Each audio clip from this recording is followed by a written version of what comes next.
Share market और mutual fund भीतर फरक कौन? तो शेयर मार्केट रे मु गोटे डिमाट अकाउंट खोली गोटे कंपनी शेयर को किणुची बा बिकुची, तो मते सेतिकी श्योर हबार अछि कि मु जो कंपनी शेयर किणिली मोर पूरा पैसार लाभ लोकसान से शेयर बढ़िया कमिया उपर डिपेंड करछि।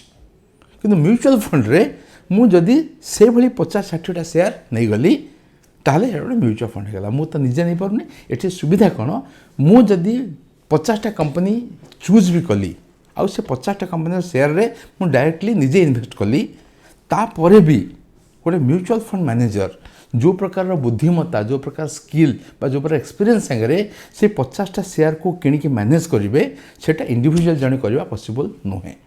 सेकेंड हूँ कि म्यूचुअल फंड आप जो रही आपण भली लक्ष लक्ष इन्वेस्टर से स्कीम रे अछंती। तो म्यूचुअल फंड जो आप भावतु गोटे स्कीम किन जोटी एनएवी 30 टंका अच्छी, 30 टंका खसिकी 25 टंका 27 टंका होगला मार्केट खसवा जो आपण निजे से पैसा किणिले आपण एवरेज हम जदि शेयर होता है।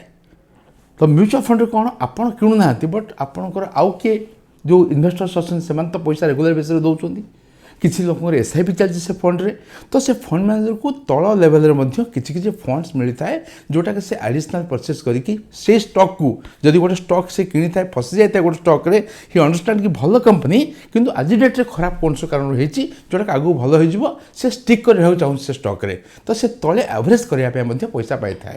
तो जदि म्यूचुअल फंड न होता से एडिशनल पैसा पाइब कौटू?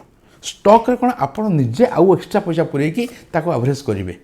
बट से आउ गोटे एडभांटेज कौन कि स्टॉक आप जो सियोर होते आप इन्वेस्ट कर, तो मोर रिसर्च कैपेबिलिटी केते, मुझे स्टॉक को केते भल जानी, तार मैनेजमेंट कौन, तार बिजनेस ग्रोथ प्रोस्पेक्ट्स कौन अच्छी, ये सब बुझला पर मुझे स्टॉक रे इन्वेस्ट करी जोटे इंडिविजुअली मोर से कैपेसिटी नहीं।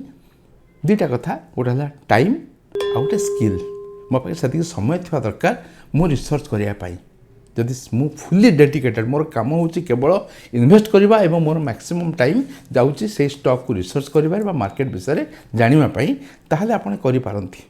बट मो पाखे से समय अच्छी कि मु गोटे स्टॉक विषय प्रॉपर जिनस नॉलेज नहीं बुझी ताकू इन्वेस्ट करी आउ एभली केते पैसा मो पाखे अच्छी जे से भली केतरा स्टॉक मु नहीं पारिबी। तो म्यूचुअल फंड जेहेतु बहुत इन्वेस्टर अच्छी ताकर टोटाल पैसा लगेकी आम म्यूचुअल फंड थ्रू रे एंटायर स्टॉक मार्केट को एक्सेस कर पारे।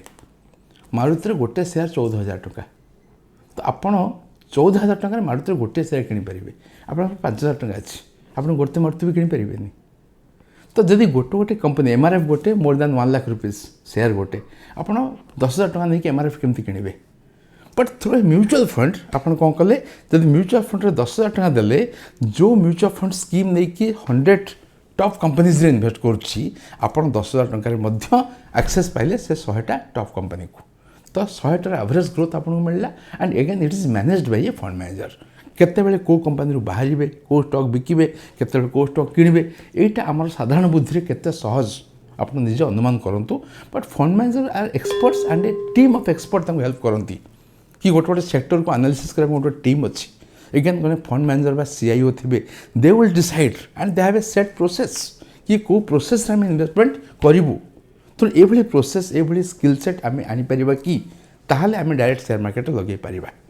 नहले कौन हुए आम इमोशनाल हो गोटे शेयर किणीदबा विदाउट एनी लॉजिक, से शेयर बढ़ीगले आम भाव आम बहुत ज्ञानी, जदि खसीगला भाग्य खराब। सेमती शेयर मार्केट बिजनेस हुए ताहले समस्ते धनी होते जो मैंने शेयर मार्केट लगे था। आप गोटे कथा भावतु जी शेयर मार्केट रू जाइए आसीनी मार्केट को फेरिकी से प्रॉफिट कर जाए लॉस कर जाए। जदि प्रॉफिट करता आज जाए था, जदि लॉस कर से ना। तेणु सेबीर आम शेयर मार्केट रे कौन हुए बेले बेले आम शेयर किଣା बिका करी आम जो शेयर को भावु कि आम इन्वेस्टर हिसाब से जाऊ, इन्वेस्टर हिसाब से गला बेले केतरा आम ट्रेडर होता मन नमर जापार ना आम तापर किଣା बिका करिया स्टार्ट कर दो। जो टिके प्रॉफिट पाऊ आम आमको लगे आम हाथ सब हो तो आम ट्रेडिंग करिया स्टार्ट कर दो। ट्रेडिंग करी आम साइज बढ़ी जाता है कि केतବେଳେ आम बहुत पैसा लगे दो एवं वन फाइन मॉर्निंग गोटे छोट मिस्टेक मोर 5 वर्ष 3 वर्ष तपस्या को तले पानी फेरई दिए। तो एमती भी बहुत एग्जांपल आम पाखे अच्छी।